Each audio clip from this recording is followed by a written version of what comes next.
An 18-year-old senior at Moody High School is a hero after rescuing a woman whose car was swept away during last week's flash flooding. He's a member of the Moody Volunteer Fire Department, and for about a year and a half, his chief says he wishes he had more firefighters just like him.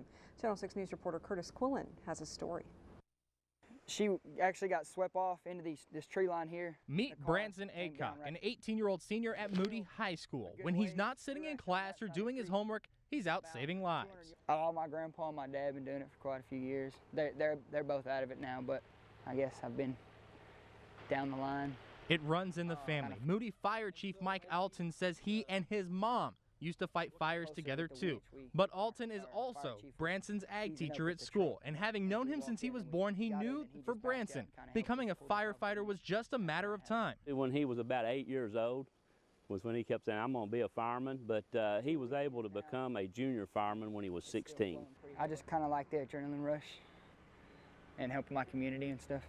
But recently, Branson had a different rescue, forcing this hero to step outside of his comfort zone. I don't really like water to begin with. But had to do what we had to do. On November 5th, Branson and the Moody Fire Department were dispatched to this creek west of Moody. They found a car butted up against this sign, debris strewn about. That's the creek that was flooding, and that's Highway 107 behind me. That car was swept off of Highway 107 because it was covered in water and about a foot deep. Keep in mind, I'm 6'4". That means where I'm standing, that water is up to my neck, and that's something Moody hadn't seen in a very long time. Some of the rescues we've been on is mainly, we got them out, but just their car was in the water, still. But in this deal, it was truly a life and death situation. After wrapping a winch around their waist, Branson and other firefighters rescued a Gatesville woman whose car had been swept away.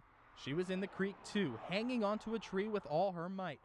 And in a true life or death situation, Alton says he knew Branson was capable of this kind of heroism. He just wishes he had more Branson Aycocks. If I had about 10 more of him, we'd probably have the best fire department I think you could ever have. In Moody, Curtis Quillen, Channel 6 News. Now, Moody Fire had to respond to another swift water rescue less than 72 hours later. And as with every call they get, Branson was there. Chief Alton says he saw the growth in Branson in that short time.